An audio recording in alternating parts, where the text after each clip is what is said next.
el arrebatamiento de la iglesia. El arrebatamiento de la iglesia.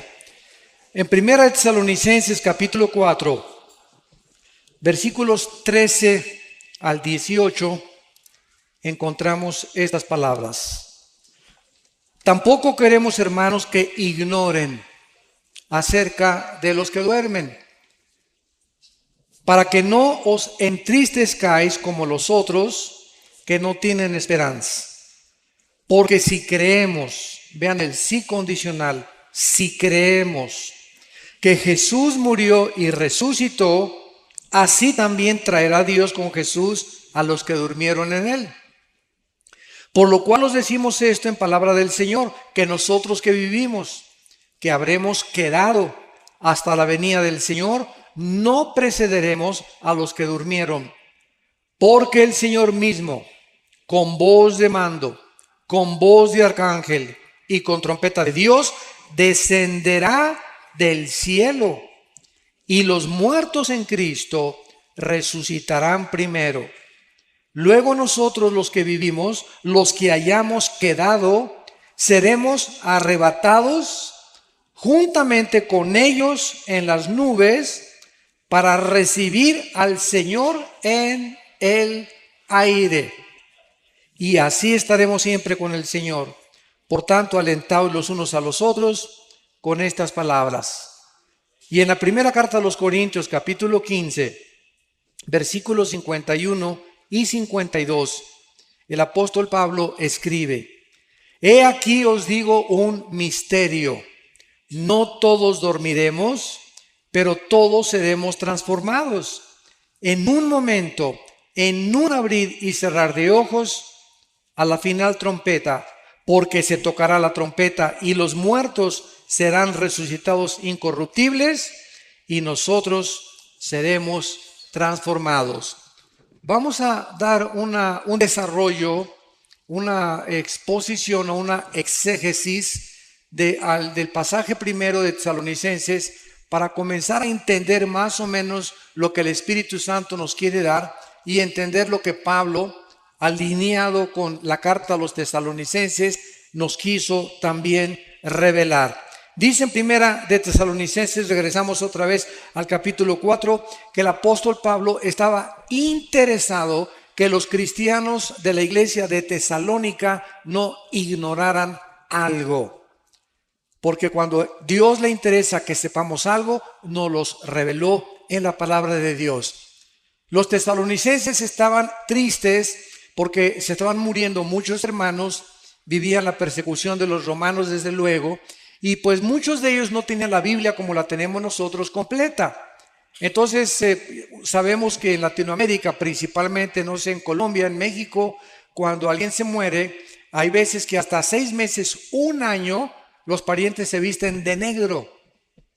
Las mamás se visten de negro, las abuelas se visten de negro y guardan luto, así se llama luto, así dicen luto aquí también. Luto 6 meses o un año y llore al muertito. Y hay veces que te encuentras a personas que perdieron un hijo hace 3 años o 5 años y siguen tristes, siguen acongojadas, siguen con mucho dolor interno. Esto no puede ser así con los hijos y las hijas de Dios. Porque si creemos ahora, si no crees en la resurrección, pues vas a seguir llorando durante 10 años. Pero cuando alguien se muere cercano a nosotros, hay una mezcla de dolor porque somos seres humanos y es bueno llorar, es terrible no llorar. Porque puede desatar una depresión peor todavía. Entonces, bueno, es sano psíquicamente llorar, pero no llorar un año. O más de 3 o 4 meses. O tal vez, ¿verdad? De vez en cuando tienes algún recuerdo de un hijo, de una hija, de tu esposo, ex esposa o y salen las lágrimas, no hay ningún problema. Pero estar constantemente en estado de tristeza es contra la salud mental, porque es terrible psicológicamente y además es una manifestación tremenda de incredulidad a la resurrección de Jesucristo. Entonces Pablo, con estos antecedentes, dice: no quiero que ignoren acerca de los que duermen. La palabra dormir, como lo vamos primero a demostrar, no significa que estamos en estado inconsciente en la muerte. Hay una secta que se llama los Testigos de Jehová. Ellos sí enseñan eso. Y vamos a demostrar con la Biblia a continuación de que en el momento que morimos, inmediatamente estamos o en la presencia del Señor. Los cristianos y los no cristianos descienden al centro de la tierra, donde se encuentra todavía el infierno, para esperar que pase los 1000 años del reino milenial de Cristo y resucitar, Apocalipsis 20 del 11 al 15, para el juicio del gran trono blanco. Entonces, hay varias resurrecciones en la Biblia. Cristo es la primera persona en la Biblia en resucitar sin volver a morir. Antes de Cristo, Él resucitó a varias personas, a Lázaro, pero Lázaro volvió a morir. Por eso se le llama en Colosenses el primogénito entre los muertos, el primero en su género, que ha resucitado para jamás morir. Porque en cuanto murió, dice Romanos 6, al pecado murió de una vez para siempre. Vayamos a Génesis 35 y veamos y demostremos con la Biblia a dónde se va el alma y el espíritu, o qué es lo que pasa en el momento de la muerte. La Biblia es el único libro que nos revela de qué forma tan maravillosa hay vida después de la vida, y que nuestros seres queridos que ya partieron están que Riviera Maya, ni Hawái, ni la costa francesa, están en un lugar de descanso, tranquilos, aleluya, gloria a Dios. Y vamos a ver como a la mitad de la conferencia que nos están diciendo a nosotros, apúrense. Y nosotros aquí, alguien se muere en la ambulancia, hacemos lo imposible, y abren la paso a la ambulancia y el muertito, y con los electroshocks, levántese, ¿verdad? Para hacerlo morir, porque queremos que siga sufriendo con nosotros. Esa es la, que decimos en México, esa es la neta, es la realidad. Si supiésemos que el morir es ganancia, y que el morir es el final de la vida terrestre, pero que después de la muerte, para eso Cristo vino al mundo, para vencer la muerte y decirnos, yo soy la resurrección y la vida. Juan 11, 25 y 26.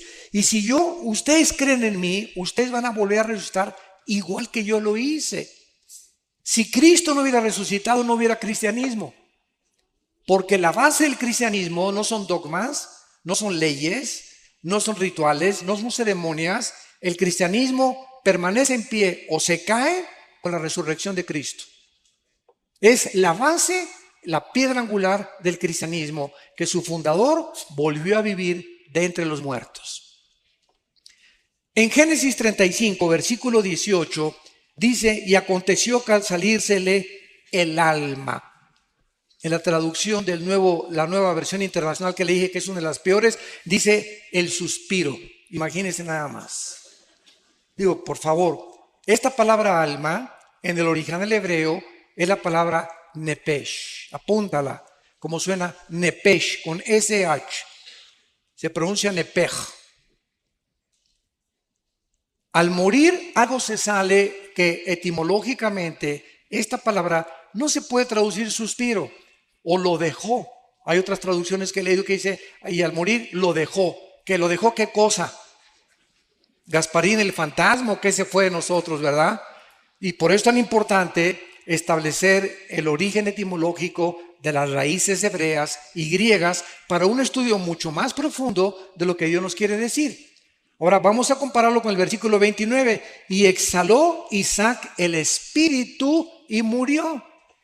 Aquí se usa otra palabra hebrea, que se escribe ruach, con R de Raúl, A-C-H, se pronuncia ruach. Por ejemplo, cuando hablamos del Espíritu Santo, el Espíritu Santo es ruach, el kadosh. El Espíritu Santo, kadosh es santo en el hebreo, y en el hebreo en el griego es otra palabra.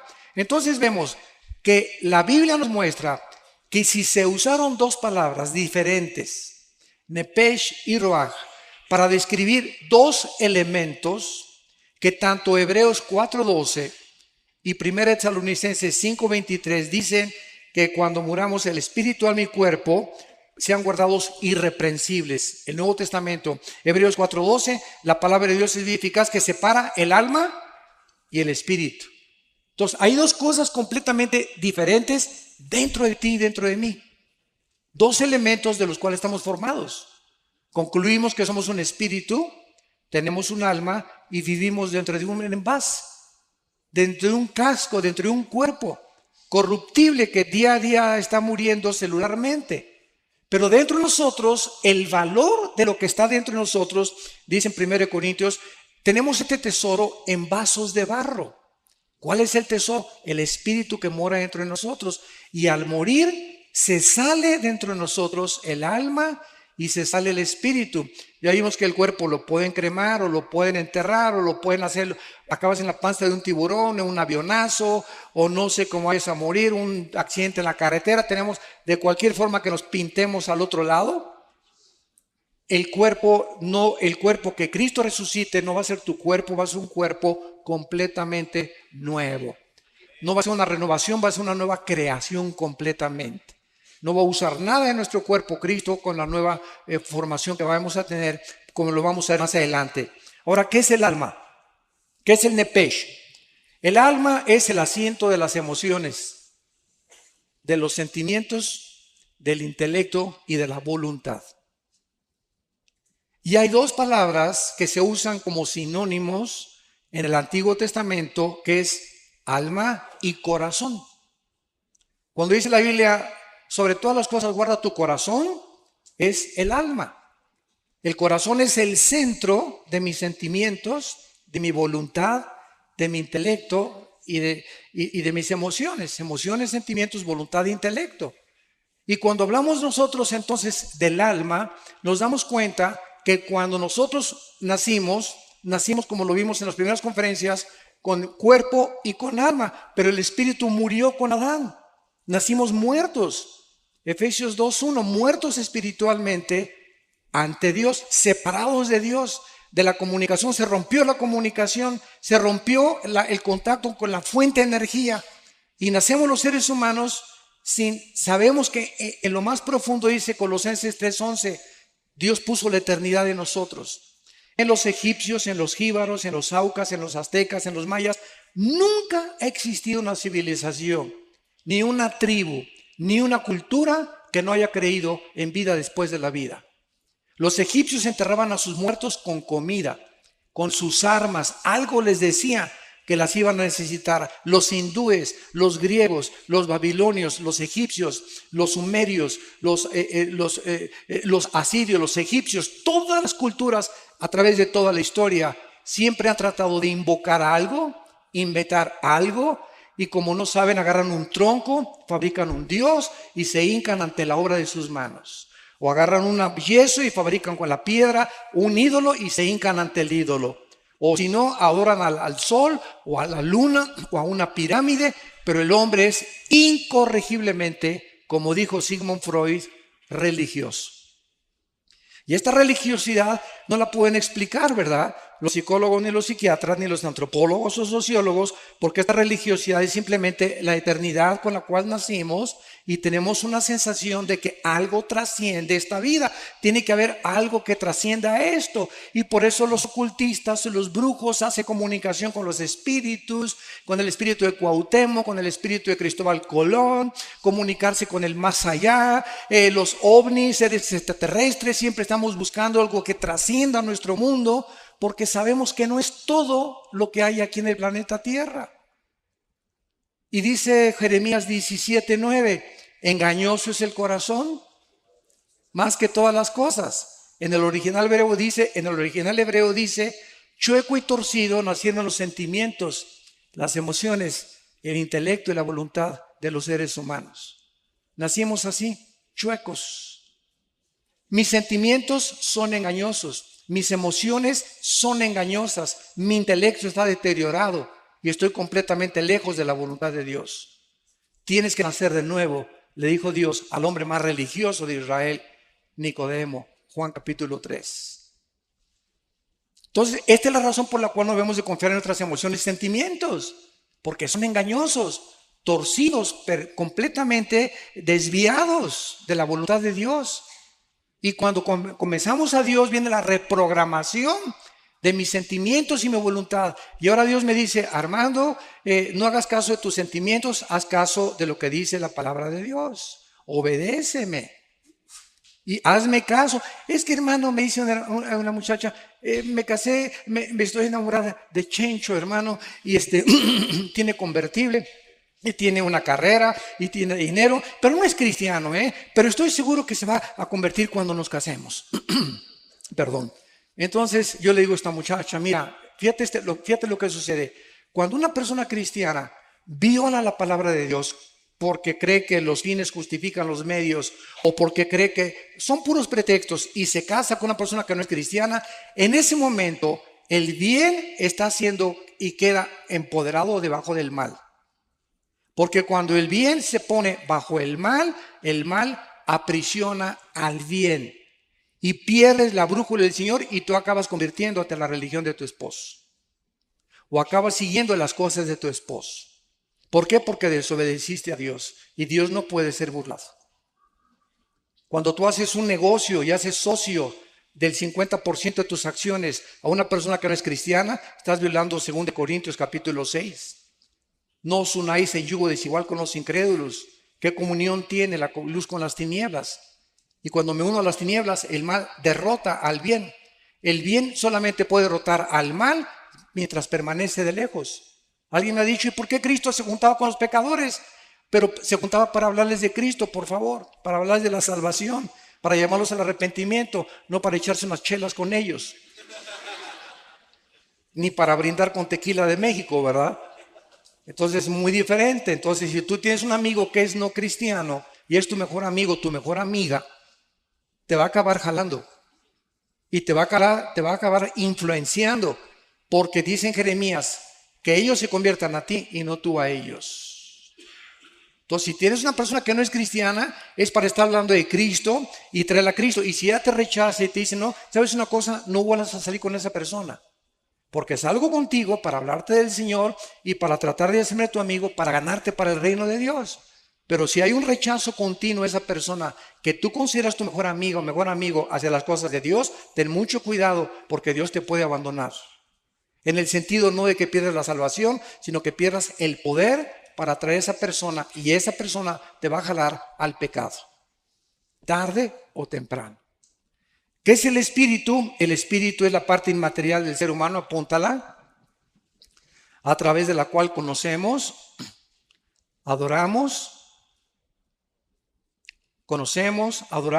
y servimos a Dios. Juan 4:24, porque Dios es espíritu. Entonces, a Dios se le tiene que conocer solo a través del Espíritu Santo. Si ninguna persona en esta mañana o en esta tarde no tiene al Espíritu Santo, aunque te pongas en flor de loto, meditación trascendental, budismo zen, y te vayas a un parque, te concentres, etcétera, etcétera, te estás comunicando con espíritus malignos que te van a engañar. Cristo dijo en Mateo 11:25 al 27, nadie conoce al Padre sino el Hijo, y aquel a quien el Hijo lo quiera revelar. ¿Quieres conocer a Dios? Nadie puede conocer a Dios sin antes conocer a Cristo, porque es Cristo el que nos da a conocer al Padre. Es imposible conocer a Dios sin Cristo primero, porque Cristo lo vino a revelar, y Él es el que nos lleva al conocimiento del Altísimo y del Señor de los cielos y de la tierra. Muy bien, una vez que vemos esto, nos damos cuenta, ¿verdad?, que entonces se sale al morir el alma y el espíritu. Ahora vayamos a Apocalipsis, capítulo 6, y veamos dónde están los que salieron de sus cuerpos, si están dormidos o roncando. Nada de eso. Apocalipsis 6, versículo 9 al versículo 11. Cuando abrió el quinto sello, vi bajo el altar, en el cielo, Juan veía, con sus ojos que tenía abajo o con sus ojos espirituales. Juan, cuando subió al cielo, su cuerpo se quedó abajo, ya lo vimos. Porque la carne y la sangre no pueden de la corrupción. El Espíritu del capítulo 4 dice, oyó una voz que dijo, sube acá, y subió al cielo. Se desprendió, se salió de su cuerpo y fue en el Espíritu al cielo. Y en el cielo vemos que el Espíritu tiene ojos que no son físicos. Y cuando tú eres cristiano, comienzas a adquirir ojos espirituales y oídos espirituales y lengua espiritual. Dice 1 Corintios 2 que hablamos palabras acomodando lo espiritual a lo espiritual. Oímos los que dijo Cristo, el que tenga oídos, oiga. Oídos espirituales se refería a él.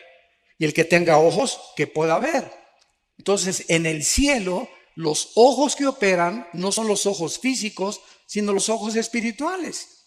Y Juan los que están en la otra vida pueden ver. ¿Y qué cosa fue lo que vio Juan? Las almas bajo el altar de los que habían muerto como mártires. Tal vez fueron los que mató el anticristo. Y Juan los estaba viendo. Y no se puede ver algo que es incorpóreo, inodoro e incoloro. No son otra vez como Gasparín el fantasma. Algo vio Juan y tenemos un cuerpo intermedio, 2 Corintios 5, el 1 al 7, mientras se nos da el cuerpo resucitado, glorificado en la resurrección de los muertos. Entonces, si tú te mueres ahorita, te vas inmediatamente ausentes del cuerpo, presentes en el Señor, y mientras viene la resurrección, necesitas una cobija allá arriba. Necesitamos una manta, necesitamos algo, porque el alma y el espíritu siempre están vestidos por toda la eternidad. Dice el versículo 10, y clamaban a gran voz, las almas que han muerto pueden ver, pueden oír y pueden comunicarse en el cielo. La voz, las ondas sonoras viajan en el cielo, el sonido viaja en el cielo.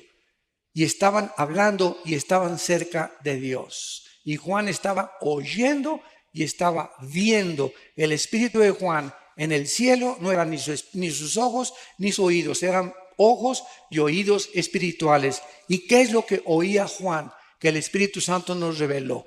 Tan importante. Vean lo que oyó Juan de estas almas. ¿Hasta cuándo, Señor Santo y verdadero, no juzgas y vengas nuestra sangre en los que moran en la tierra? Las almas en el cielo están conscientes y están conscientes de los eventos que están pasando en la tierra. Nos ven, se asoman y saben lo que está pasando. Y están preocupadas, en este caso las que vio Juan, porque le están diciendo a Dios, Señor, siguen las guerras, la violencia, los secuestros, las violaciones, los robos, los crímenes, tanto desgracia, tantos cánceres. ¿Cuándo, Señor, se va a acabar todas estas cosas? Y ellos no estaban pidiendo venganza, estaban pidiendo una vindicación que es muy diferente. Se los voy a explicar.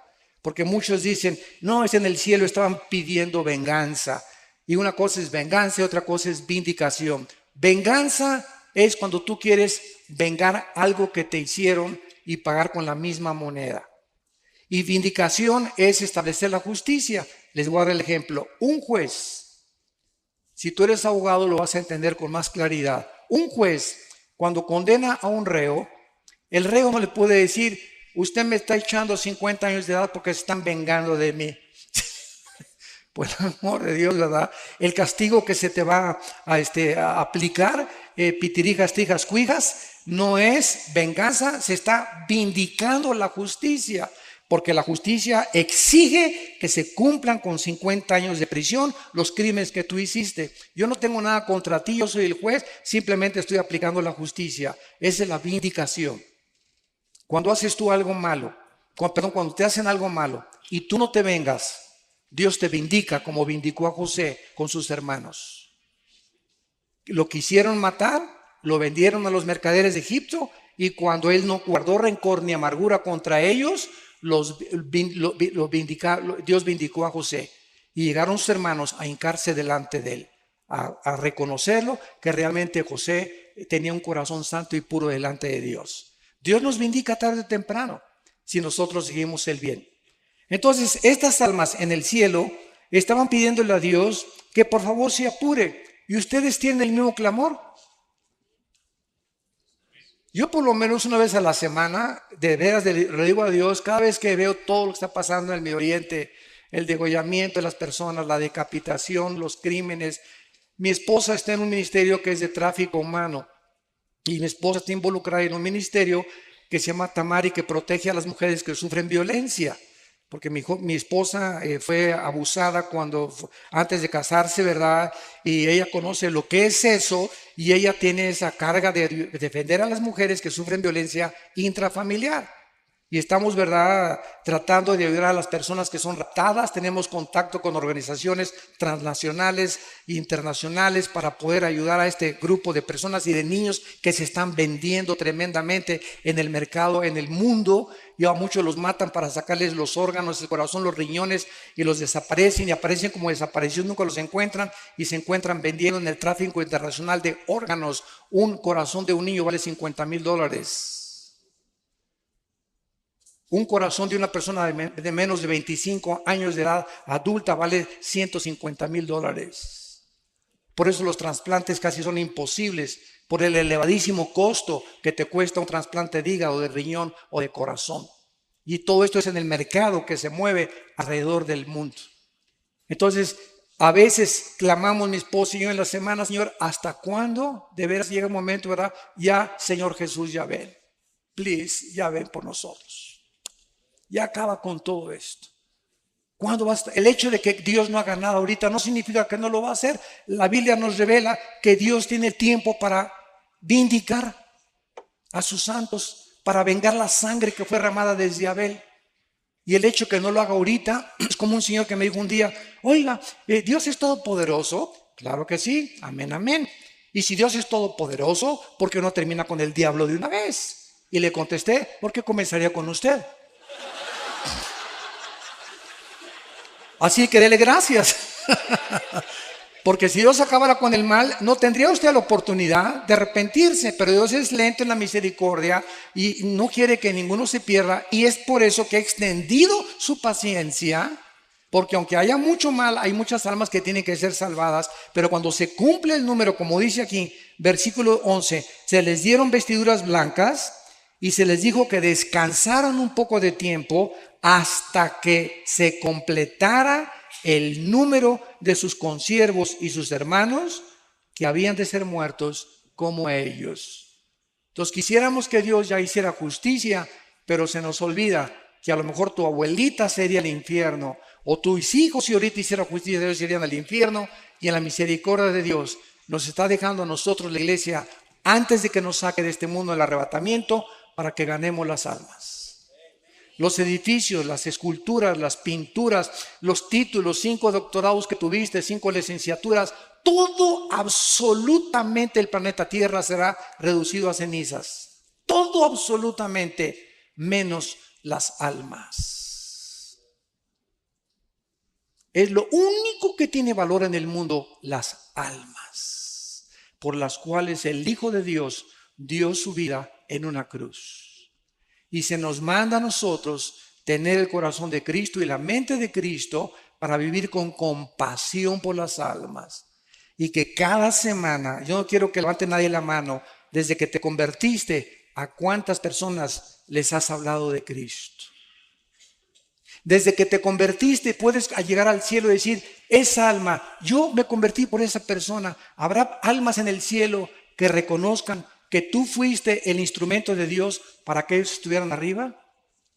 ¿O te dijiste cristiano y llegabas a la iglesia y calentabas el asiento de tu iglesia y aleluya y gloria a Dios, etcétera, etcétera, y nunca hablaste de Cristo a nadie?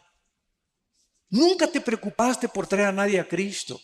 Nunca al mesero, al elevadorista, al lechero, a la humosa, a donde quiera que tú vas, podemos a tener la oportunidad de hablar del Señor. Porque somos testigos y para eso el Espíritu Santo vino a nuestra vida. Bueno, regresamos ahora a 1 Corintios, capítulo 15. Y una vez que hemos visto que después de la muerte no estamos dormidos en el sentido que estamos en un estado cataléptico e inconsciente, sino que estamos vivitos y coleando en la presencia del Señor, en el cielo inmediatamente. Dice en Corintios 15:51 el apóstol Pablo: he aquí os digo un misterio. He encontrado personas que me han dicho: Oiga, señor Alducín, es que hace 80 años o el siglo pasado el rapto de la iglesia no estaba en los libros, ni los antiguos predicadores predicaban de estas cosas. Es una nueva doctrina, así me han dicho. Es una nueva doctrina. Les digo, cabezas de melón y de calabaza.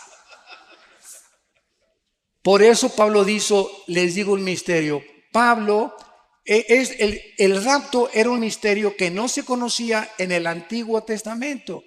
Solamente se conocía la resurrección, pero no que iba a haber una generación que tal vez seamos nosotros, que no vamos a morir, que no vamos a gustar lo que es la muerte.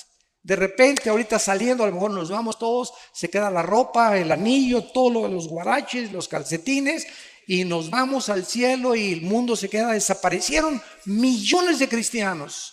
Se van a congestionar los noticieros de televisión, va a haber pilotos que se van a estrellar porque no van a tener el piloto, un tráfico impresionante en las carreteras porque desaparecieron los choferes, las cunas de los bebés van a desaparecer, las mamás que no eran cristianas, ¿dónde está mi bebé? ¿Quién se lo llevó? Etcétera, etcétera. Va a causar un caos internacional.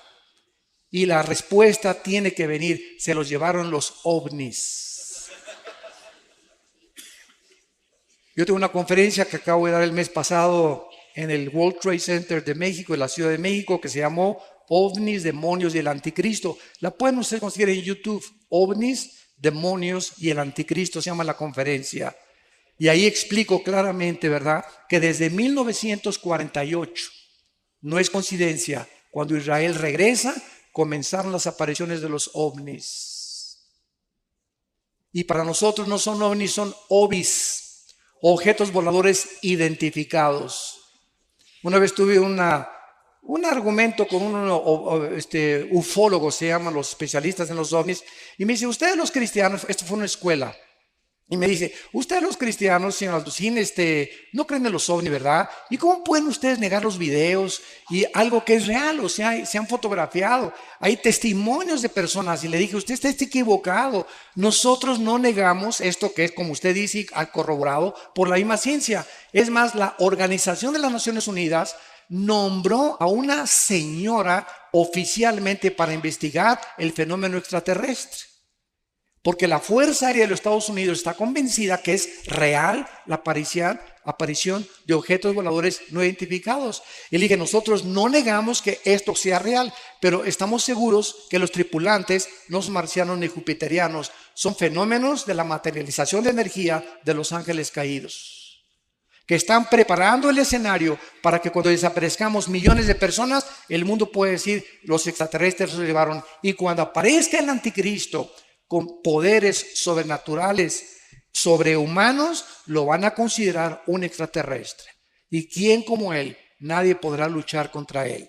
Y el líder religioso que aparezca lo van a adorar como un santo porque está haciendo milagros. Porque cualquier milagro hace que las personas se hinquen sin saber que los milagros tienen el origen o satánico o de Dios. No todos los milagros vienen de Dios. Satanás tiene el poder de materializar la energía. Entonces, este misterio que Pablo está relatando nos dice, ¿cuál es el misterio? Que no todos vamos a morir, no todos vamos a dormir, sino todos seremos transformados, cambiados, en un momento. Va a ser instantáneo, en un parpadeo de los ojos. Y dice a la final trompeta, muchos han dicho que es a la final trompeta del Apocalipsis. Un error también doctrinal. ¿Por qué? Porque las trompetas del Apocalipsis son para el juicio, son de juicio. Y aquí es la trompeta para llamar a los santos a el cielo. Si nosotros estudiamos en el libro de los Números, las trompetas que se usaban en el pueblo hebreo, vamos a encontrar que se usaba un shofar, que es un cuerno de carnero. Síganme con cuidado. Cuando acampaban cuando acampaban todos los israelitas, las 12 tribus alrededor del tabernáculo, este, oeste, oriente y occidente, cuando acampaban alrededor, siempre el tabernáculo miraba hacia el oriente. Y cuando necesitaban, no tenían iPhones, no tenían correo, no tenían teléfono, para poder movilizar al pueblo, cerca de 2 millones de personas, usaban los sacerdotes shofares y tenían 2 toques. Escuchen, el toque para que se reunieran todos en el campamento era así.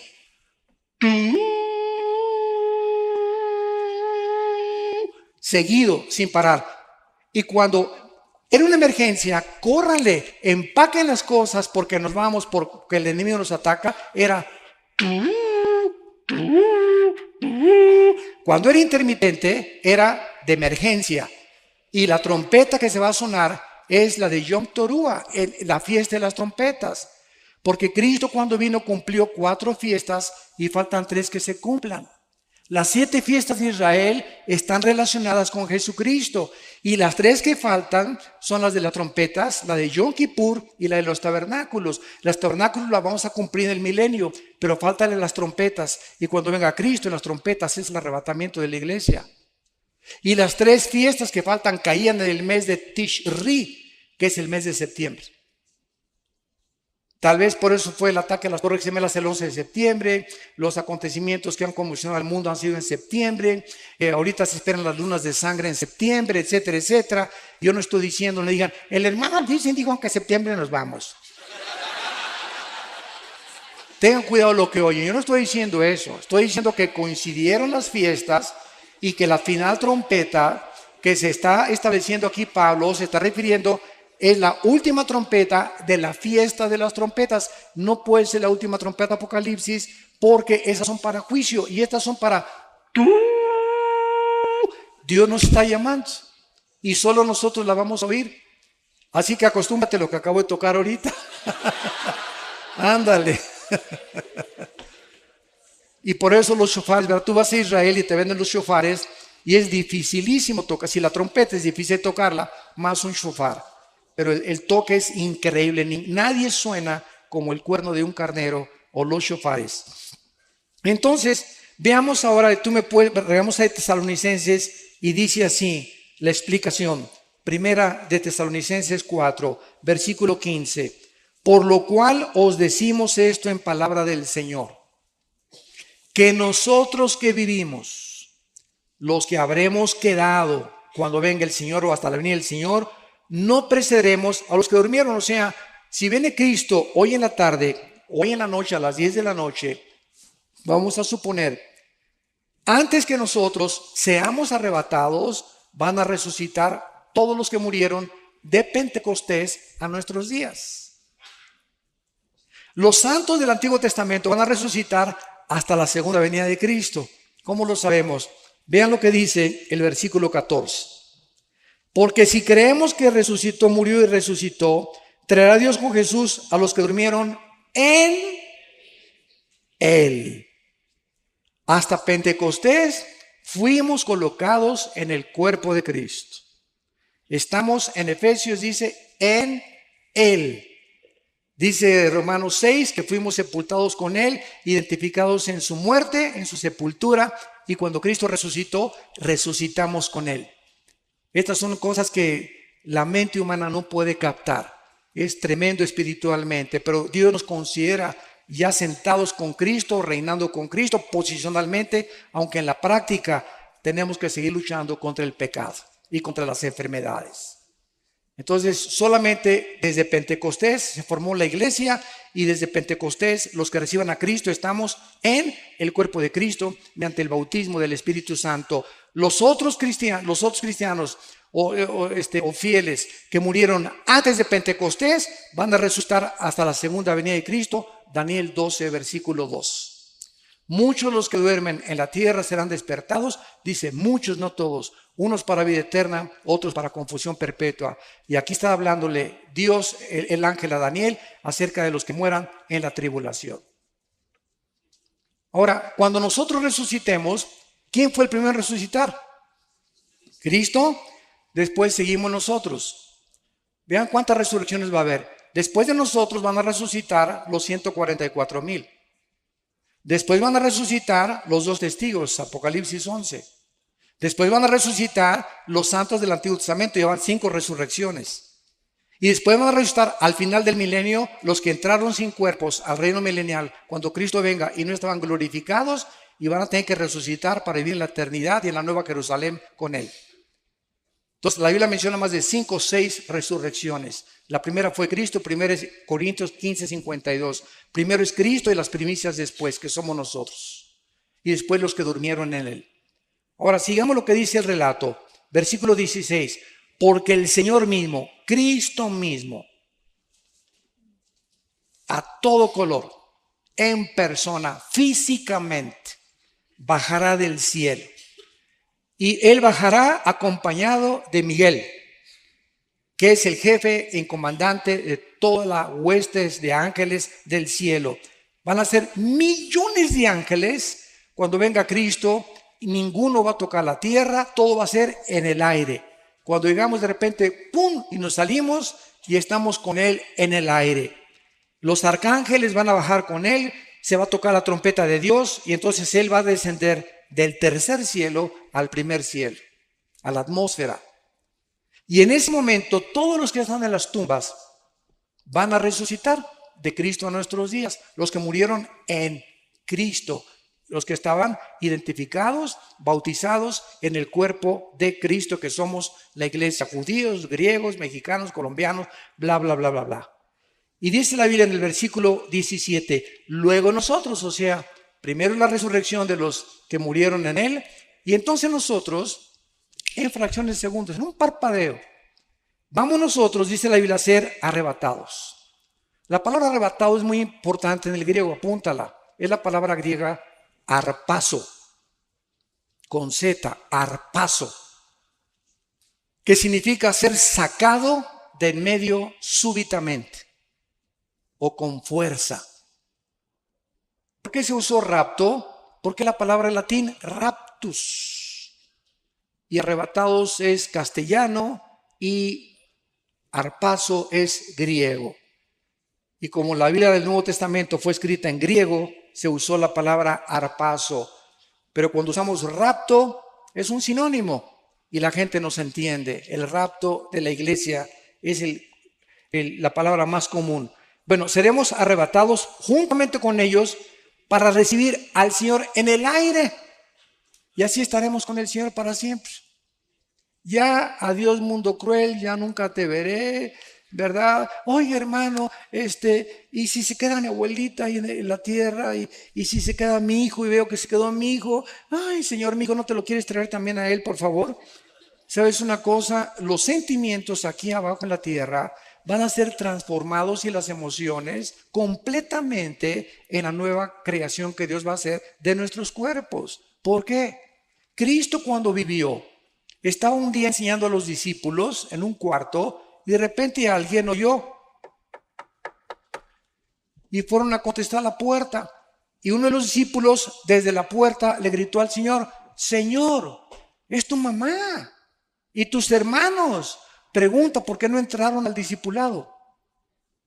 ¿Por qué no entraron al estudio? ¿Por qué no estaban con Cristo? Porque dice la Biblia que no creían en Él.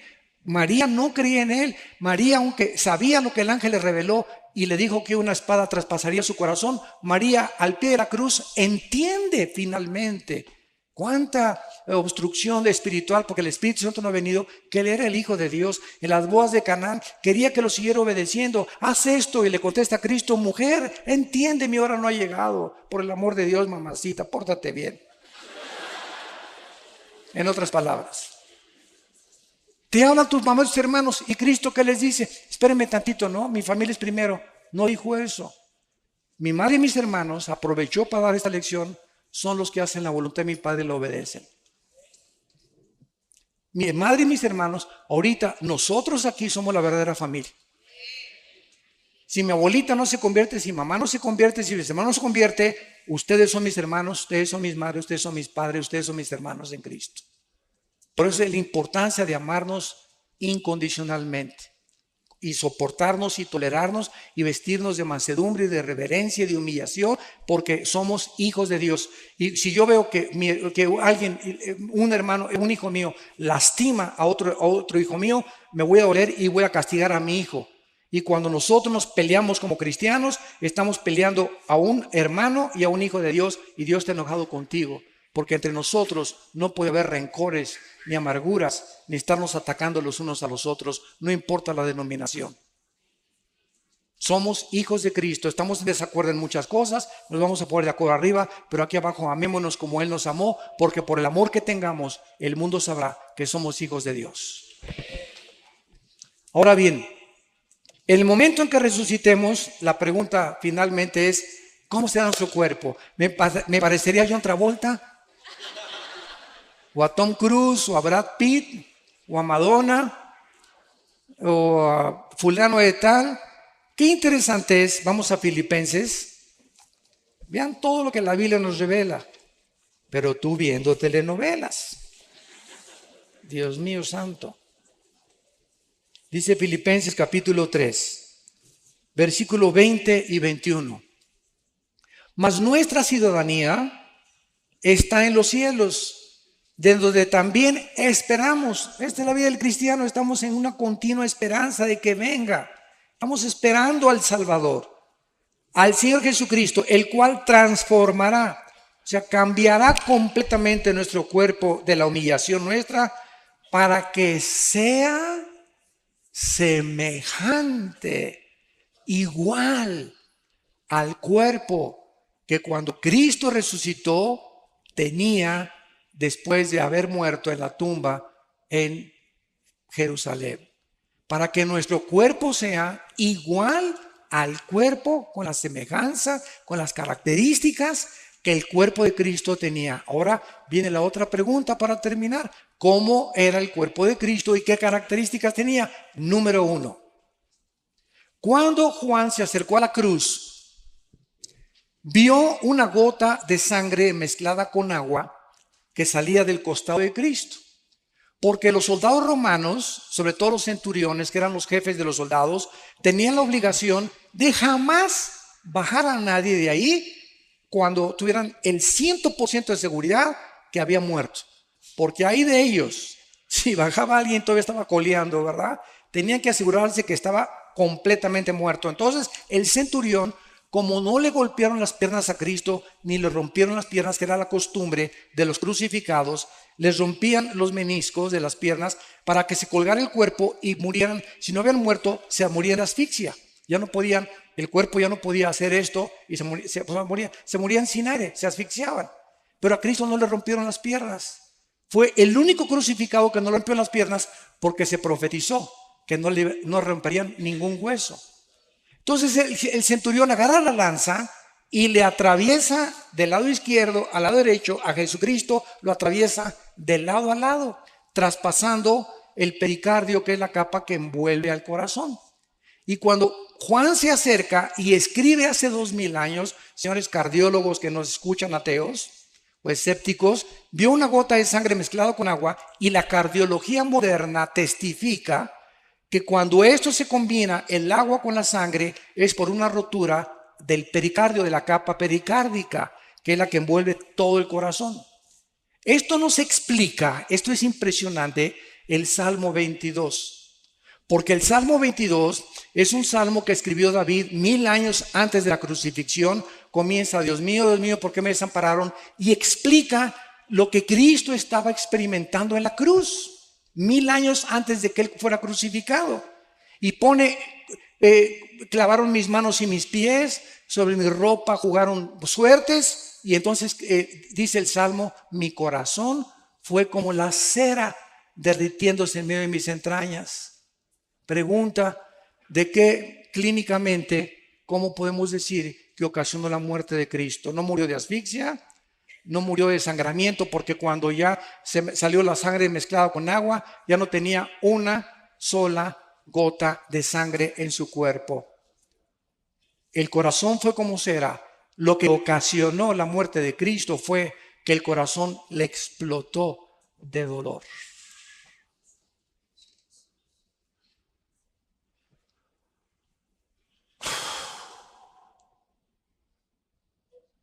Cuando nuestros pecados fueron puestos sobre su cuerpo, el santo, hecho más sublime que los cielos, no lo pudo tolerar ni soportar, ser separado de su Padre. Y eso fue lo que provocó su muerte física. Se hizo maldición en nuestro lugar, y lo que Él no merecía, lo hizo porque te ama. porque dio su vida por ti.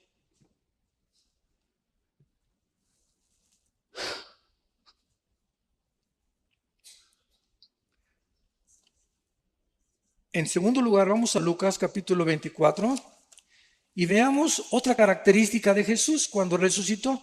Esto es también muy interesante. Dice Lucas 24. Estamos viendo nuestro cuerpo, igual al de Cristo, ya no va a funcionar con la circulación de la sangre. Ahorita nuestros cuerpos necesitan la sangre porque la vida, antes de que se descubriera la circulación de la sangre, en Levíticos 17:11, 3000 años antes de que se descubriera, señores médicos, la circulación de la sangre, la Biblia decía, la vida de la carne está en la sangre.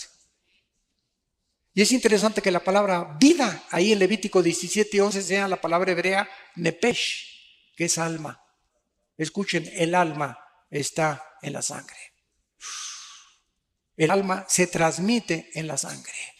Por eso la sangre de José no podía ser transmitida a María, porque hubiera sido un alma pecadora, la del Hijo de Dios. Dios tenía que poner el cromosoma Y en María para que el Hijo de Dios naciera sin pecado, transmitido por la infección del ser humano. Entonces no vamos a tener sangre, vamos a estar regidos por otras leyes fisiológicas. Dice en Lucas 24, versículo 36, mientras ellos hablaban de estas cosas, aquí estamos viendo a los judíos, a los discípulos, apóstoles, ya caminando, todavía Jesucristo ya había resucitado. Jesús se puso en medio de ellos y les dijo, paz a vosotros, shalom, shalom, shalem, tranquilos, calmados, mantengan la serenidad interior. Es lo que la palabra shalom abarca como 10 traducciones. La palabra shalom en el hebreo es un estado de bienestar, de tranquilidad, de seguridad, de esperanza, donde no eres perturbado por nada. Puede el mundo estar temblando, puede caer el petróleo, pueden caer los billetes de dólares, puede haber una guerra, pero tú estás completamente como un pajarito junto a una cascada inmensa. El pajarito está dormidito, ni pío hace, porque sabe que la cascada nunca llegará a él. Esa es la paz que sobrepasa todo entendimiento. Estar en medio del huracán y los problemas, pero sabemos que estamos seguros en las manos del Señor. Para siempre.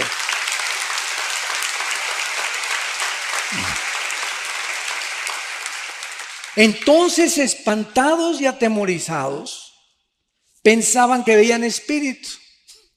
Pero Él les dijo, ¿por qué están turbados y vienen a vuestro corazón estos pensamientos?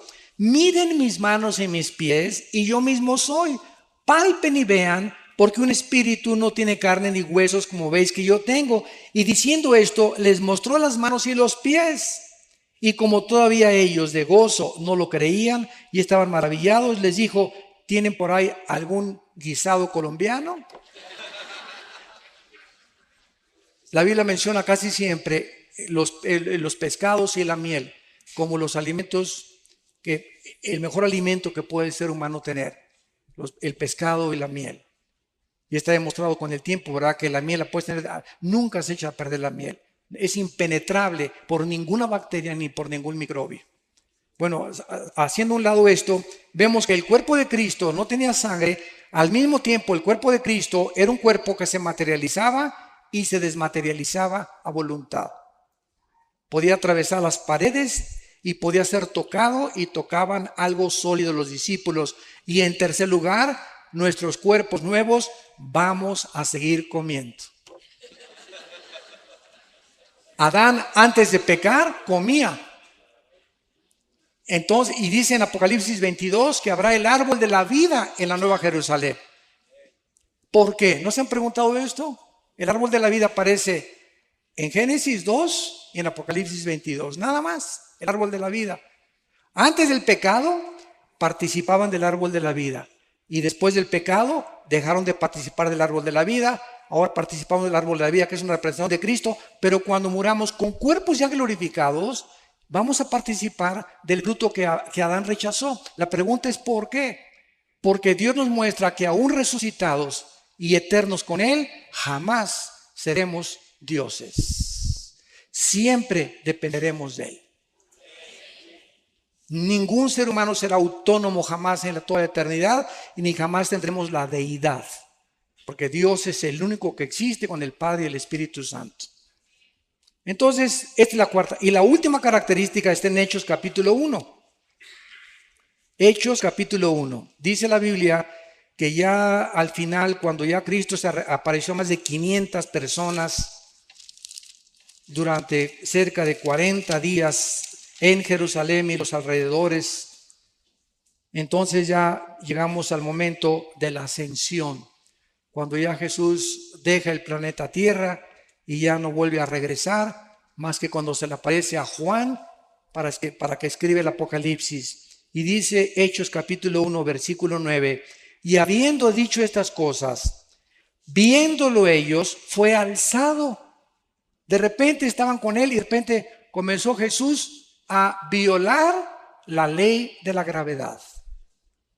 La ley de la gravedad ya no operaba en el cuerpo resucitado de Cristo. Vamos a tener como cuarta característica que vamos a poder volar.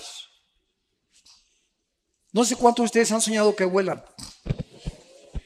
Siempre me sorprendo con la misma respuesta. Casi la mayoría hemos soñado que volamos. Yo tengo como 3 o 4 meses que ya no sueño que vuelo. Pero por lo menos 2 o 3 años, así de repente sueño no con la capa roja, ¿verdad? Ni con la S aquí, ni con la camiseta azul, sino que de repente así y me dirijo y bajo, etcétera, etcétera, y me transporto. Esto es interesante porque nunca se habían preguntado ustedes que si Cristo cuando regrese va a morar en Jerusalén y el planeta Tierra ya no va a haber mar, el mar va a desaparecer y el planeta Tierra va a seguir teniendo naciones, como dice Apocalipsis 21 y 22, ¿cómo entonces nos vamos a ir si México no es México, va a tener otro nombre? Los que estemos aquí en este lado occidental, ¿cómo iremos al oriente una vez al año? Si no va a haber aviones, no va a haber motores de gasolina, no va a haber absolutamente nada, vamos a regresar a la agricultura, vamos a regresar completamente, pero ¿cómo vamos a ir de año en año? Caminando nos tardaría quién sabe cuántos años en llegar a Jerusalén, pues vamos a ir volando. De repente atravesamos, ¿verdad? Todos cientos de millas o de kilómetros y estamos en Jerusalén y regresamos a casa otra vez. ¡Qué bendición tan grande! ¿Y tú que querías ser Superman? Bueno, damos gracias por la palabra de Dios. Han sido ustedes un público admirable. De veras, como esponjas han recibido la palabra. Gracias por sus vidas. Muchas gracias. Las preguntas, ¿verdad? Una ronda de preguntas rápidas, doctor Alduzo. Pregunta, quisiera saber si la Biblia admite la presencia de extraterrestres en la Tierra. ¿De quién? Extraterrestres. Dice, toman como evidencia la construcción de las pirámides y de Machu Picchu, entre otros. Bueno, esos extraterrestres son los ángeles caídos, que han dejado su huella, ¿verdad? ¿Quién les dio esa sabiduría a los mayas para poder hacer lo que hicieron con los calendarios sin computadoras, sin calculadoras, sin telescopios? ¿Qué civilización, qué conocimiento le dio a los egipcios o a los que hicieron las pirámides de Egipto para hacer que rocas de 15 toneladas que ni siquiera existen en el Cairo, ni cerca de Egipto, de dónde las trajeron todavía no saben, pueden haberlas puesto junto y partirlas como mantequilla, ensamblarlas una a otras, como las de Machu Picchu, como las de Stonehenge? Todo esto es obra de que el mundo ha sido visitado por extraterrestres. Nada más que estos extraterrestres, la Biblia es la única que los desenmascara. Y no son extraterrestres, ¿verdad?, de Júpiter o de Marte, son ángeles caídos que la Biblia revela que vienen al mundo a proporcionarnos conocimiento para comprar nuestras almas y engañarnos y llevar al final al mundo a su propia autodestrucción. Entonces, claro que existen los extraterrestres, pero son los ángeles caídos y los que sirven a Dios, que nos ministran y nos ayudan a que nuestro pie no tropiece en piedra. ¿Qué significa el arrebatamiento de los 144,000? ¿Qué significa? Dice, ¿qué significa el arrebatamiento de los 144,000? Pues que fueron arrebatados, ¿verdad? Bueno, eso desde ese punto de vista. Y en segundo lugar, creo que sí estoy tratando de entender, captar la pregunta. Tal vez, ¿qué significa teológicamente? No, me imagino que es eso. Bueno, cuando es importante que entendamos lo siguiente, la iglesia tiene que salir del mundo para que Israel vuelva a entrar al campo a jugar en lugar del Barcelona. Entonces es importante que los judíos vuelvan, por eso dice Romanos 9, Romanos 10 y Romanos 11, 3 capítulos de Romanos dedicados a explicarnos que Dios no ha terminado con los judíos. Están en la banca, ahí está el Chicharito en la banca todavía. Y después le dan su chance, ¿verdad? Para que mete el gol y pase el Real Madrid, ¿verdad? A la liga. Entonces ¿cómo que hay? Cuando los judíos, ¿verdad? Salgamos nosotros, la banca, que están en la banca, van a entrar al partido y entonces será predicado el Evangelio eterno y Dios escogerá 144,000 judíos que pueden ser colombianos, porque hay judíos colombianos sin que tú lo sepas, hay judíos mexicanos, hay judíos etíopes, hay judíos franceses. Repito, las 10 tribus se perdieron y fueron dispersas por todo el mundo y hay cantidad de judíos que no saben que son judíos. Y Dios va a levantar de todas las naciones, va a ser el último ejército de Dios. Entonces significa que Israel vuelve otra vez a entrar al campo, al escenario, y ahora le toca a Israel la evangelización última del mundo. ¿Hay alguna información genética que pueda determinar que una persona sea homosexual o lesbiana? Si hubiera algún gen que determinara eso, entonces no habría ninguna responsabilidad y la Biblia sería mentirosa. Porque entonces yo no tendría ninguna base para poder condenar a una persona que ha escogido ser mujer y es hombre, o a un hombre que ha escogido ser hombre y es mujer. Entonces no hay ningún gen absolutamente que demuestre eso. Esto es una aberración completa que han tratado de usar para justificar precisamente un pecado de homosexualidad o de lesbianismo. Quiero decirles que de acuerdo al doctor James Dobson, que es un psiquiatra, psicólogo norteamericano cristiano en Los Ángeles, de acuerdo a sus investigaciones, la mayor parte de los homosexuales vienen de hogares de matriarcado, donde en el hogar no había una figura masculina como el patrón. Era la mamá la que mandaba y la que daba las órdenes, donde el papá perdió completamente toda la autoridad y la mujer tomó la autoridad.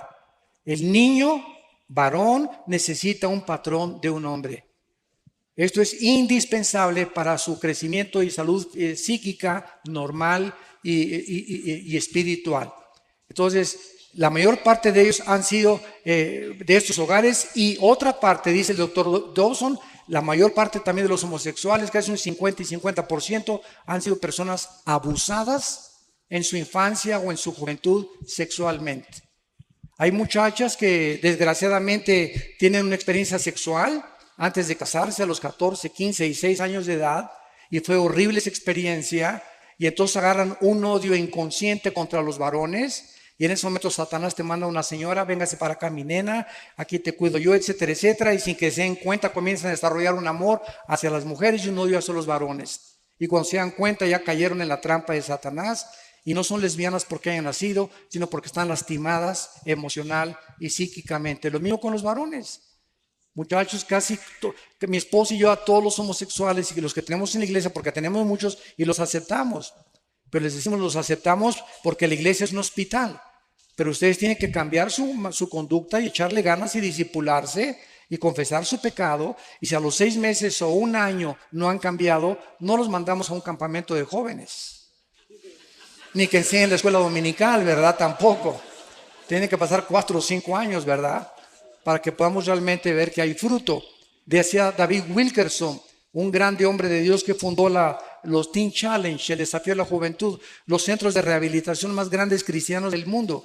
Él el pastor en Times Square de la iglesia pentecostal Asambleas de Dios.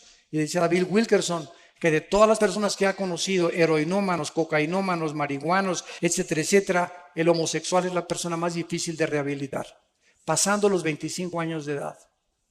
Antes de los 25 no están tan lastimados y hay mucha oportunidad de salvarlos, pero ya a los 30, 40, si siguen practicando eso, es 10 veces más difícil. Doctor Alducin, ¿es bíblico la doctrina de cubrir los objetos y personas con la sangre de Cristo? No. Ejemplo, yo cubro con la sangre de Cristo mi casa. ¿En qué Biblia está eso? Ni en los mormones está eso tampoco, ¿verdad? Yo creo que ni en el Corán está eso. Esas son costumbres y tradiciones que hemos inventado. ¿Qué es la sangre? ¿Qué es la sangre? La sangre es la vida. Cuando Jesús derrama su sangre, ¿qué derramó? Su vida, porque la vida está en la sangre. Entonces, cuando tenemos a Cristo entre nosotros, ¿a quién tenemos? La vida de Cristo. Y cuando decimos, la sangre de Cristo me cubre, ya estoy cubierto, porque lo tengo a Él dentro de mí. Entonces no necesito que te cure la sangre de Cristo, porque no aparece, ya fuimos rociados con la sangre de Cristo, dice 1 Pedro, cuando recibimos a Cristo dentro de nosotros, y fue su sangre la que nos dio la vida, porque es la vida la que está en la sangre. Como tampoco ya hay que ungir mi coche cuando compro un carro, mi casa, para que no entren los demonios, porque todas esas cosas pertenecieron al Antiguo Testamento. Ahora es la oración, tengo mi casa, mi coche, mi motocicleta. Padre, te encargo mi casa, reprendemos todo espíritu de aquí. Esta casa es usada para la gloria de Dios, mi carro es para la gloria de Dios. Guárdanos de choques y accidentes, pero estar ungiendo las cosas perteneció al Antiguo Testamento porque el aceite era un símbolo del Espíritu Santo. La única parte que se usa el aceite en el Nuevo Testamento es en Santiago 5, unjan a los enfermos y los líderes y la oración de fe salvará al enfermo. Pero estar ungiendo y bajo la sangre de Cristo, etcétera, etcétera, son frases que hemos acuñado, ¿verdad? Y queremos, yo entiendo lo que quieren decir, ¿verdad? Te cubro bajo la sangre de Cristo, o sea que estoy diciéndole a mi hijo, ¿verdad? Que el Señor te proteja, pero si mi hijo se porta mal, ni la sangre de Cristo lo va a cubrir. Entonces no es mágico esto. Casi es como el agua bendita. Si el alma está en la sangre, donar órganos y transfusiones de sangre es un error. No, absolutamente. Este es el error de los testigos de Jehová. Como ellos saben que la sangre, el alma está en la sangre, evitan las transfusiones y prefieren morir a que les transfundan sangre.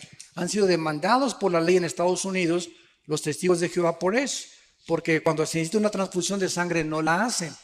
Entonces es imposible que digamos, ¿verdad?, que va a ir el alma ahí transfundida, porque no es correcto eso.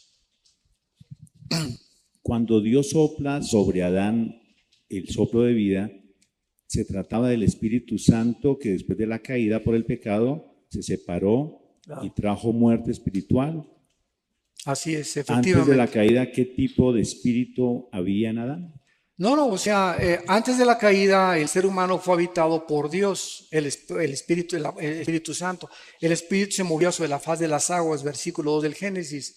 Y después de la caída el Espíritu Santo se sale de Adán y el ser humano queda dependiendo no solamente empíricamente de sus 5 sentidos, que son las ventanas del alma. Mis ojos, mis oídos, el gusto, el tacto, el oído, el olfato, etcétera, etcétera. Y dependemos de eso. Y por eso muchos ateos dicen, yo no creo lo que no veo, ni lo que no oigo, ni lo que no toco, ni lo que no huelo. ¿Verdad? O sea, si está fuera de mis 5 sentidos, no lo creo. Y eso es absurdo, ¿no? Porque tampoco, como dijo un ateo que llegó en México, en Tabasco, en un caballo, un gobernante que llegó a un pueblo y les dijo a los cristianos, una iglesia evangélica, les doy 3 minutos para que me muestren que Dios existe, si no quemo la iglesia. Y todos se volteaban, demuéstrenme que Dios existe, y lo quiero ver. Y entonces una viejita saca una naranja y la parte a la mitad. Y le dice, oiga general, ¿ve usted esta naranja? Claro que la veo, vieja tonta, pues no estoy ciego. Bueno, me la voy a exprimir. Y hace la viejita esto y se le exprime en la boca. Y le grita al general, ¿a qué sabe? Vieja tonta, lo tengo que probar. Y le contesta, pues así es Dios. Lo tiene usted que experimentar personalmente. Lo tiene usted que probar por usted mismo. Y no quemó la iglesia. Fue un general muy famoso que después se convirtió. Gracias a Dios, 5 años después de eso se convirtió antes de morir. Le concedió Dios la misericordia de poder salvarse. Y así es Dios, o sea, yo te puedo traer todas las evidencias que quieras, pero si tú no quieres creer, aunque se te aparezca alguien de los muertos, no vas a creer. Porque así lo has decidido en tu corazón. Siguiente pregunta. Si los ángeles están en prisiones, ¿cómo es que se materializan para los ovnis? Pero no todos están en prisiones. Están en prisiones eternas, dice Judas, los que en Génesis 6 quisieron meterse con las mujeres y alterar el genoma humano. Pero fueron un grupo de ángeles nada más, no todos los ángeles. Porque hay otro grupo de ángeles caídos que siguen operando con Satanás. ¿Cuál es la raíz espiritual de la enfermedad del Alzheimer? Y también me preguntan sobre la esquizofrenia. Bueno, espiritual. de Alzheimer no sé, ¿verdad? No soy médico especialista en eso, que le pregunto a un médico, ¿verdad? No sé realmente de dónde venga. El síndrome de Down, pues es un cromosoma que falta, ¿verdad? O que está agregado de más. Pero Alzheimer no sé, tal vez, me han dicho muchísimas veces que el café evita el Alzheimer, ¿verdad? Y que el ejercicio y la memorización tal vez. Entonces parece que es genético. Hay un gran índice de enfermedades de origen genético, como la diabetes. Hay personas que son flacas y las conozco yo y tienen diabetes tipo 2. Y hay gordos, gordos, gordos, tan feliz como Santa Claus que no tienen ni diabetes. Y tú lo ves y dices, Dios mío, pero ¿por qué, verdad? Si hay un gran índice de probabilidades que 5 kilos de peso que tengas te predispone a la diabetes, 5 kilos de más que tengas. Y sobre todo aquí en el área del abdomen. Porque hay gente entonces gorda y etcétera, etcétera, y están más sanos que tú y que yo. ¿Verdad? La genética tiene muchísimo que ver en muchas enfermedades. Así es. Doctor Alducin, usted dijo que Cuba es como una cárcel. ¿Qué opina que los diálogos de paz de Colombia se estén desarrollando desde Cuba? Ahí no me meto.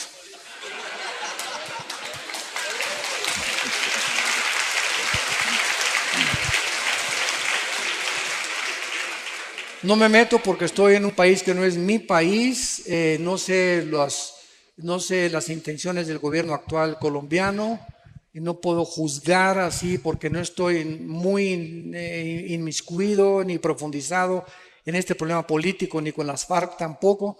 Entonces, disculpen, no puedo opinar en algo que no tengo la suficiente información, ¿verdad?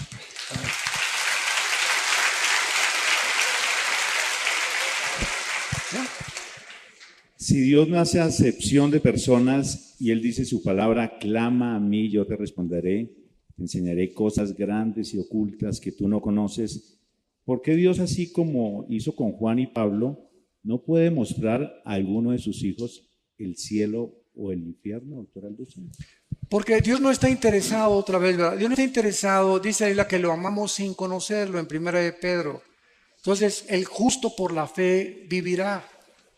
No es por la vista, es por lo que oímos y lo oímos por la palabra de Dios. Entonces, si nosotros vemos, ya no es fe. Pero si creemos lo que no vemos, Romanos capítulo 4, entonces verdaderamente estamos justificando que somos hijos de Dios. Porque la fe es la certeza de lo que se espera. La fe está relacionada con el futuro, con algo que no veo. Pero estoy convencido, aunque no lo vea, que viene a mí. La convicción de lo que no se ve, la certeza de lo que se espera. Entonces, si no están estos factores involucrados, no es fe. Entonces, si estamos viviendo en un mundo donde necesitamos ver, ya no estamos caminando por fe. Y el diablo es especialista en tratar de que nos salgamos del camino de la fe y que dependamos otra vez de nuestros 5 sentidos. Yo no estoy en contra de las sanidades, de que los pastores en nuestra iglesia oramos por los enfermos. Mi hermano y yo hemos liberado, como ustedes no se imaginan, a personas endemoniadas casi en último grado. Hemos oído a los demonios cómo nos han hablado y nos han maldecido, etcétera, etcétera. Es un mundo que es real, que si ustedes lo vieron y son ateos o agnósticos, se dan cuenta que esto no es una paranoia en un enfermo psiquiátrico, son entes trabajando dentro de seres humanos y de animales, y oramos por los enfermos también, pero sabemos que dentro de la soberanía de Dios, a Él le agrada sanar a unos y a otros dejarlos enfermos. Cristo nos sanó siempre a todos.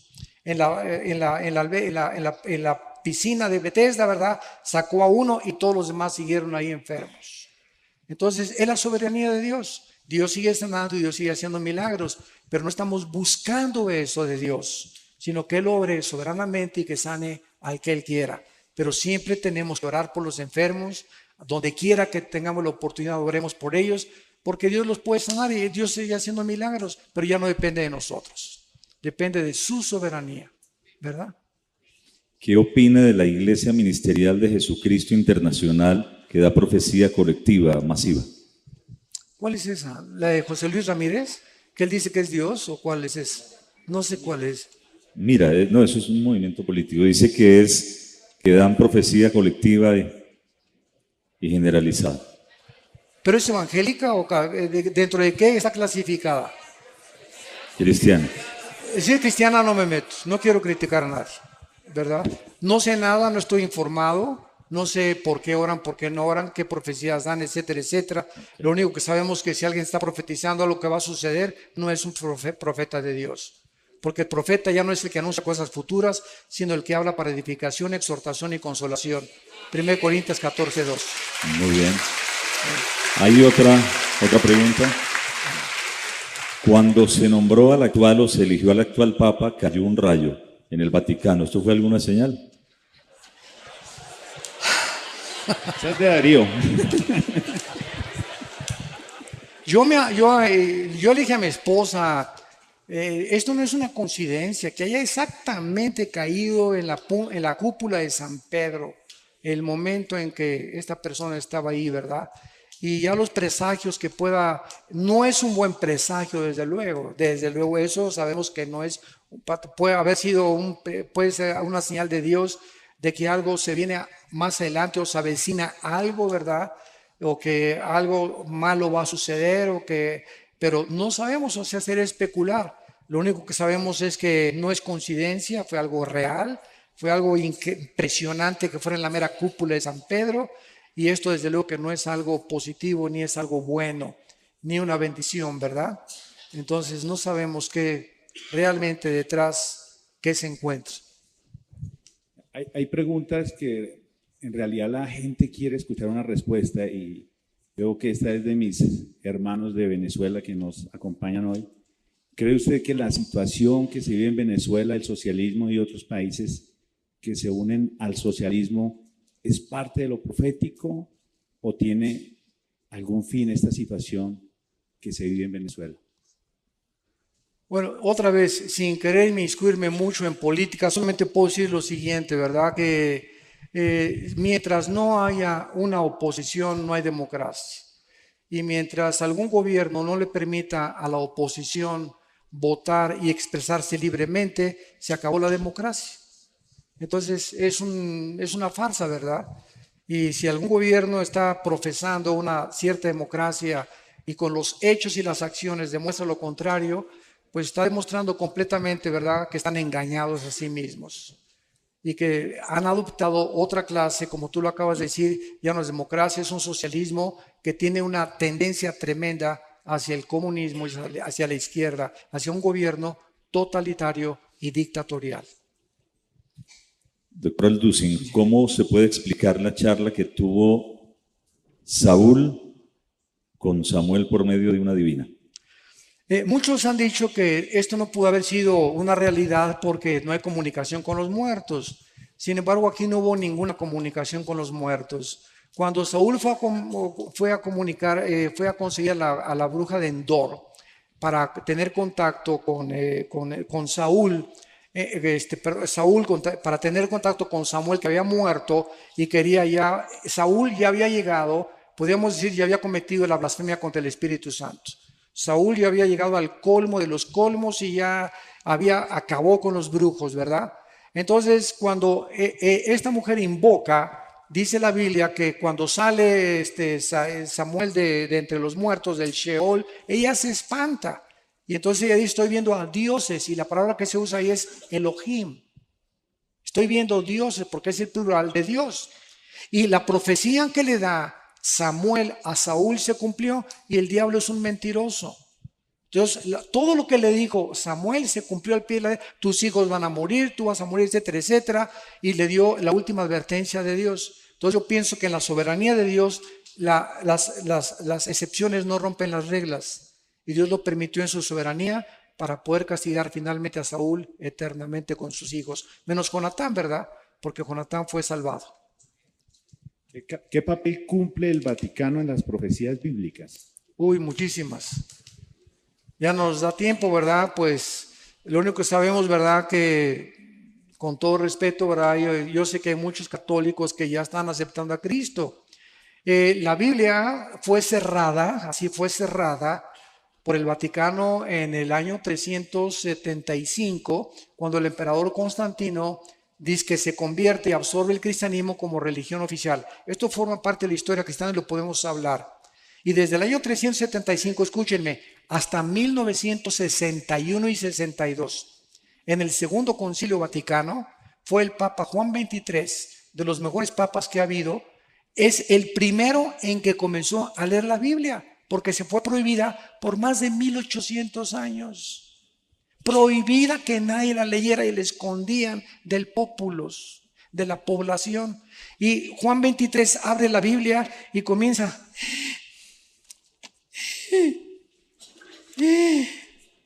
Dios mío, ¿verdad? ¿Cuántas cosas? ¿Y qué hace Juan 23? Comienza a ser iluminado en la soberanía de Dios, y Juan 23 comienza a quitar las imágenes, manda a quitar el latín de las misas y comienza a permitir que el pueblo lea la Biblia sin el imprimatur ni la autorización de un cardenal o de un obispo. Y desde la década de los 60 a nuestros días hay millones de católicos que, leyendo la Biblia, han recibido a Cristo como su Salvador.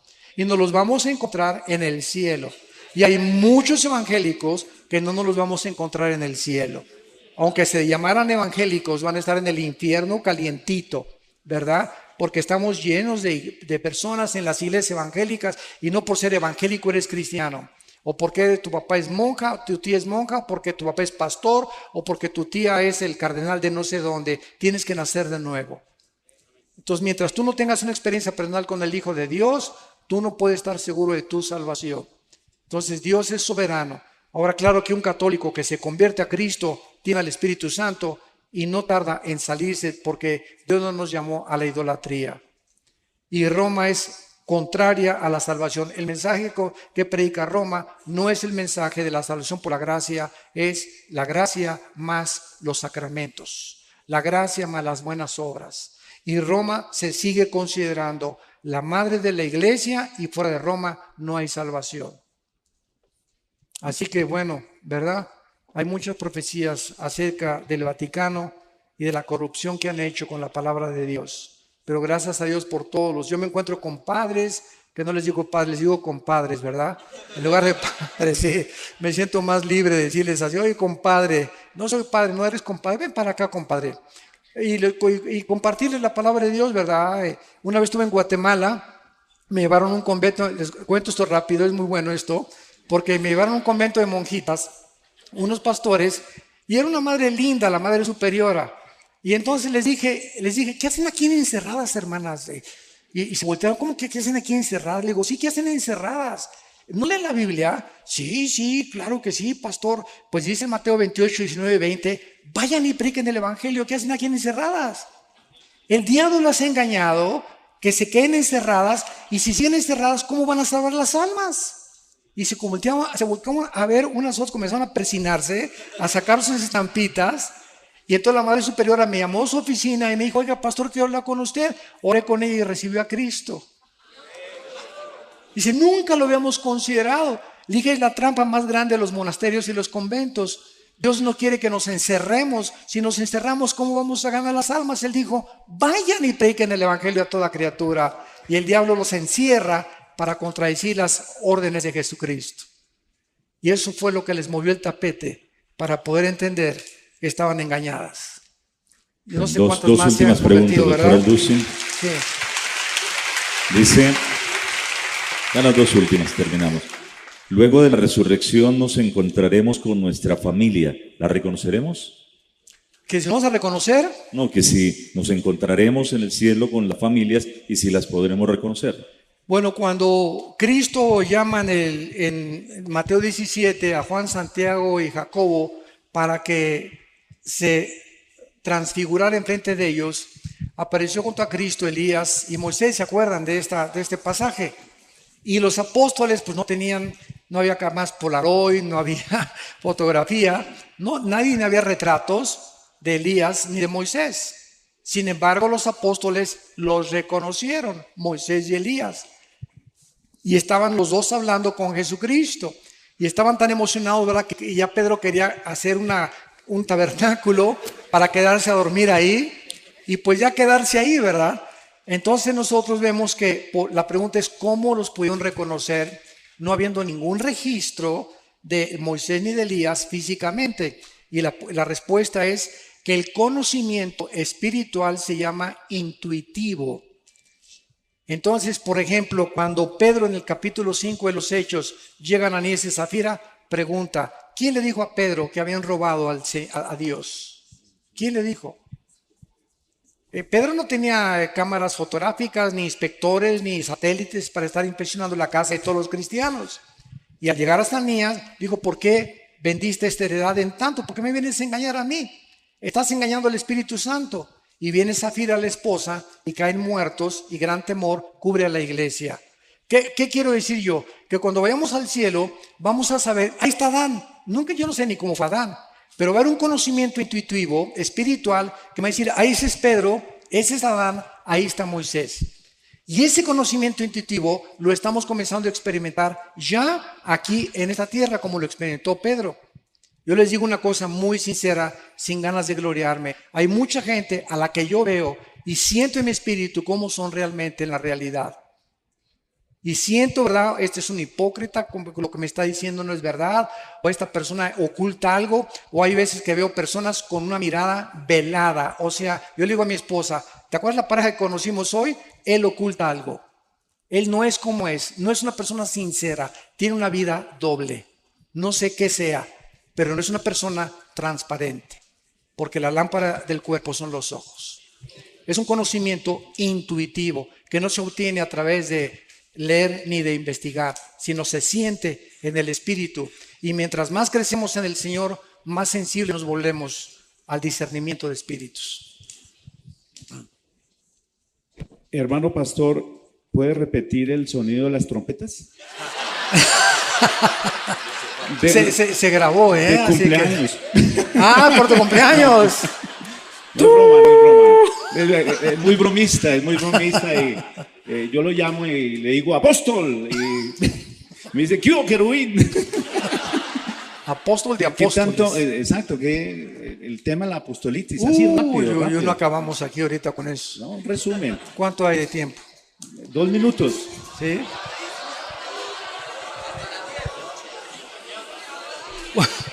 Va a ser este último tema, ¿verdad? En el año 2001, un pastor, y todo esto lo puedo decir porque es público, ¿verdad? Entonces aquí no hay nada así de ni lastimar susceptibilidades, ni mucho menos.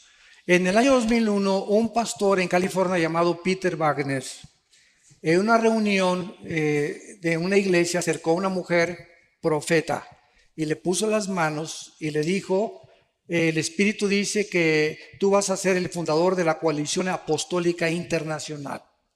Entonces, este hombre, a las 2 semanas de que esta supuesta profetisa le haya dado este mensaje, comenzó a hacer inscripciones cobrando $250 para que se inscribieran todos los que querían ser profetas. Y se formó la Coalición Apostólica Internacional. Posteriormente, en una ciudad de Centroamérica, se juntaron en un estadio como 50 pastores para autonombrarse ellos quiénes eran los apóstoles verdaderamente. Y de ahí para adelante, ¿verdad? Pues ahora ya casi todos son apóstoles y todos son profetas. Una vez en Enlace me entrevistaron, por eso no me vuelven a invitar, en un programa para entrevistarme y dije lo que estoy diciendo ahorita públicamente. Desde hace 2000 años, ni los padres de la iglesia, ni Juan Calvino, ni Martín Lutero, ni David Brainerd, ni D.L. Moody, ni George Whitefield, ni los grandes predicadores de la historia, ni Billy Graham, ni Luis Palau, ni Billy Sunday, nadie en 2000 años se había vuelto a autonombrar apóstol. ¿Por qué? Porque los apóstoles fueron escogidos por Cristo y tenían condiciones para ser apóstoles. Haber estado con Cristo desde el bautismo del río Jordán hasta su resurrección.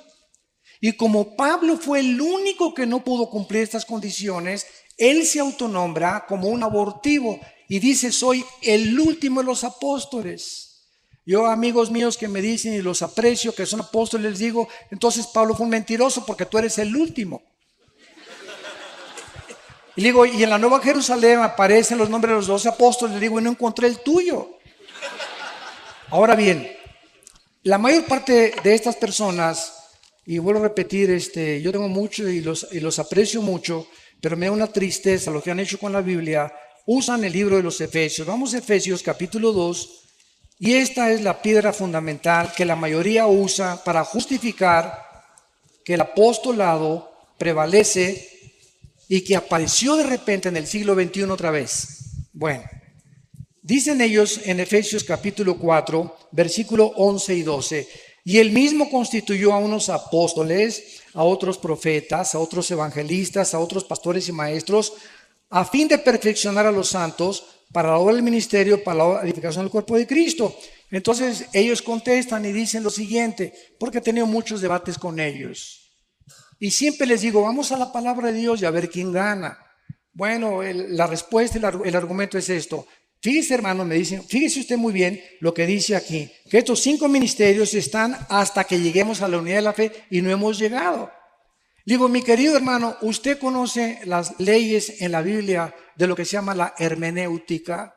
La hermenéutica es una rama de la teología que nos enseña cómo interpretar correctamente el exégesis de la Biblia. Y le dije, y si usted entiende que ninguna Biblia es de interpretación privada, vayamos a Efesios capítulo 2. A ver, acompáñame a leer Efesios capítulo 2, versículo 20. Un capítulo, 2 capítulos antes de lo que estamos leyendo, en el mismo libro de los Efesios. Y dice así, edificados sobre el fundamento de los apóstoles y profetas, siendo la principal piedra del ángulo. Entonces la Biblia dice que el fundamento, el piedra angular es Cristo. De una casa no se pueden poner, ya que la casa se puede poner otro fundamento y otro fundamento. El fundamento fueron los apóstoles. No se puede poner otro fundamento. Y los profetas fueron solo todos los que ilustraron a los apóstoles, porque el tesoro que hemos recibido de los evangelios y de las cartas paulinas y de las epístolas es precisamente la enseñanza de los profetas del Antiguo Testamento que nos dejaron a través de la revelación del Espíritu Santo. Entonces no se pueden poner ya 2 fundamentos. ¿Cómo puedes decir que ahora hay más apóstoles y que aparecen después de 2000 años que nunca habían aparecido? Entonces, esto es absurdo completamente. Y les mostré también, ¿verdad? En Apocalipsis capítulo 2, en la carta a Éfeso, que Cristo les manda y les dice lo siguiente: los felicito, ¿verdad? Porque han probado a los que se dicen ser apóstoles y no lo son. Ya en el primer siglo de la iglesia cristiana, Cristo está felicitando a una iglesia porque esa iglesia estaba probando, o sea, nunca los apóstoles en sus viajes misioneros nombraron a otros apóstoles. Nombraron ancianos, nombraron diáconos y nombraron obispos. Nunca volvieron ellos a nombrar apóstoles. Cuando dice, por ejemplo, en Filipenses 3, que Epafrodito fue uno de los mensajeros, la palabra apostolos es la palabra mensajero, que se usó como alguien que fue enviado, pero no, una cosa es el ministerio y otra cosa es el apostolado. Entonces yo creo que hay muchos pastores que han edificado. Un apóstol verdadero es alguien que hizo 30, 40 iglesias después de 23 años de ministerio, reconocido por su integridad, tuvo un apostolado, pero no es apóstol. El oficio del apóstol desapareció. Ahora, si Dios les premia a la iglesia de Éfeso porque probaron a los que eran apóstoles, la pregunta es, ¿cómo podían los cristianos en el primer siglo probar a los que eran y a los que no eran apóstoles? ¿Cómo los podían probar?